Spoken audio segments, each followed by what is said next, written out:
మెల్లని స్వరము అనే ఆత్మీయ కార్యక్రమానికి ప్రేమతో మిమ్మల్ని అందరినీ కూడా ఆహ్వానిస్తున్నాను.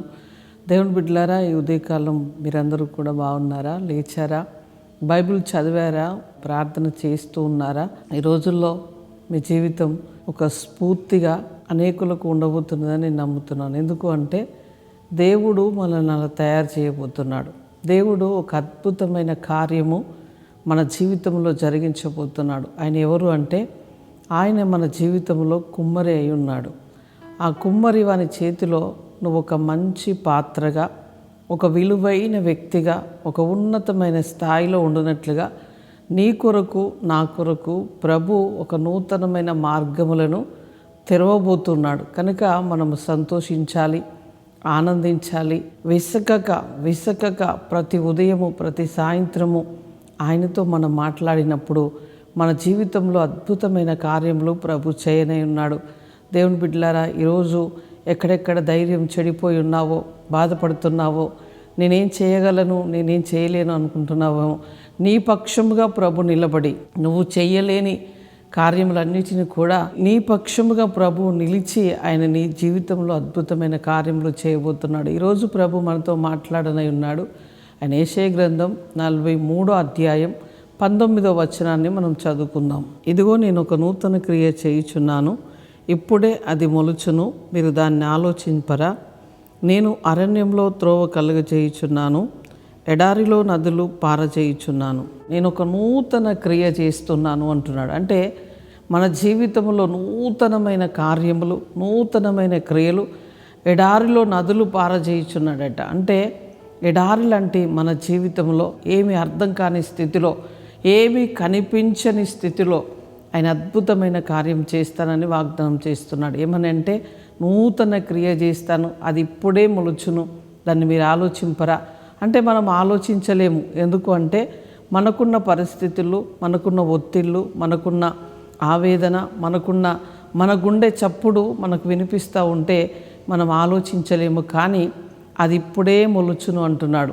ఎందుకు ఇప్పుడే మొలుచును అంటే మనం ఆలోచింపజేయడానికి దేవుడి వాక్కు మన దగ్గరికి వస్తున్నది. కనుక నీవు ఆలోచించు. దేవుడు నూతనమైన క్రియ చేయబోతున్నాడు, నూతనమైన మార్గములు కూడా తెరవబోతున్నాడు, అరణ్యములో త్రోవను కలగజేయబోతున్నాడు. అరణ్యంలాగా అంటే మనుష్య సంచారము లేని పరిస్థితుల్లో అరణ్యము, అట్లా మనుషులు ఎవ్వరూ సహాయము చేయలేని పరిస్థితిలో నీవు ఉన్నావా? అయితే దేవుడే నీకు మార్గమును కలగజేసి ఆయన ఏమంటున్నాడంటే నేనే మార్గం, నేనే జీవం, నేనే సత్యం. ఆయన మార్గమై, సత్యమై, జీవమై ఉన్న దేవుడు నీ జీవితంలో మార్గముగా ఉంటాడు, సత్యముగా ఉంటాడు, జీవమును కలగజేస్తాడు, కృపను కలగజేస్తాడు. అన్ని కార్యములు కూడా ఆయన మన జీవితంలో చేయబోతున్నాడు. కనుక దేవుని బిడ్డలారా, ఈరోజు ధైర్యముగా ఉండండి, ప్రభు వైపు చూడండి, వాగ్దానాన్ని మరలా చదువుకోండి. అది ఒక ఊటలాగా బావిలో నీళ్లను చేదుతూ ఉంటే ఎట్లా ఊట వస్తూ ఉంటుందో అలా దేవుని యొక్క వాక్కు, దేవుని యొక్క నీరు నువ్వు తాగబోతున్నావు. అందులో నుంచి శ్రేష్టమైన ఫలములు నువ్వు అనుభవించబోతున్నావు. దేవుని యొక్క కృపను సమృద్ధిగా కూడా మీరు పొందబోతున్నారు. కనుక ధైర్యముగా ఉండండి. ప్రార్థన చేసుకుందాం. పరిశుద్ధుడా, జీవము కలిగిన మా తండ్రి, నీకు స్తోత్రాలు. ప్రభా, ఉదయకాలం చాలా చక్కటి శ్రేష్టమైన అయ్యా జీవము కలిగిన నీ మాటలను మేము విన్నాం. అయ్యా, మా హృదయము ధైర్యపరిచావు. నీ బిడ్డలు ప్రభా ఏ స్థితిలో ఉన్నారో వారి మీద నీ కృపను విడుదల చేస్తున్నాం. ఈ వాగ్దాన ఫలము అయ్యా నీ బిడ్డలందరూ కూడా అనుభవించుదురుగా కానీ మేము ప్రవచిస్తున్నాం, ప్రార్థిస్తున్నాం. ప్రభా, ఒక్కొక్కరి మీద నీ కృప దిగునుగాక. అయ్యా, నూతన మార్గములు తెరవబడునుగాక. ఎవరెవరి జీవితం అరణ్యములాగా ఉన్నదో, అయ్యా ఎడారిలాగా ఉన్నదో, జీవ జల నదులు అయ్యా పొర్లి పారినట్లుగా, నూతన మార్గములు తెరవబడినట్లుగా కృప చూపించండి. నూతనమైన కార్యములు మీరు జరిగించండి. ప్రభా, ఎవరు ఇబ్బందిలో, ఇరుకులో, సమస్యలో ఉన్నారో వారందరికీ శుభము కలుగునుగాక, దీవెన కలుగునుగాక, ఆరోగ్యము కలుగునుగాక, క్షేమము కలుగునుగాక. ప్రభా, వారు చేతి పనులు, ఉద్యోగాలు, వ్యాపారాలు, వారి బిడ్డల స్టడీ అన్నీ కూడా దీవెనకరముగా మార్చబడునుగాక.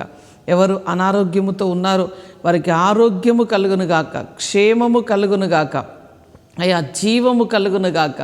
తండ్రి ఎవరు అయ్యా మూలుగుతున్నారో వారి మూలుగులను మీరు వినండి అయ్యా. నీవు పొందిన దెబ్బల చేత మాకు స్వస్థత కనుక ఇప్పుడే యేసు క్రీస్తు నామములో స్వస్థత కలుగునుగాకని మేము ప్రార్థిస్తున్నాం అయ్యా. ఎవరు పెళ్లి రోజు పుట్టినరోజు జరుపుకుంటున్నారో వారందరికీ శుభములు దీవెనలు పలుకుతున్నాం అయ్యా. ఈ సంవత్సరం అంతా ఆరోగ్యము, క్షేమము, సమాధానము, దీవెన, నీ కృప, నీ జ్ఞానముతో నీ బిడ్డలు నింపండి. అద్భుతాలు చేయమని మహిమ ఘనత మీకు చెల్లిస్తూ యేసు నామములో అడుగుచున్నాం తండ్రి.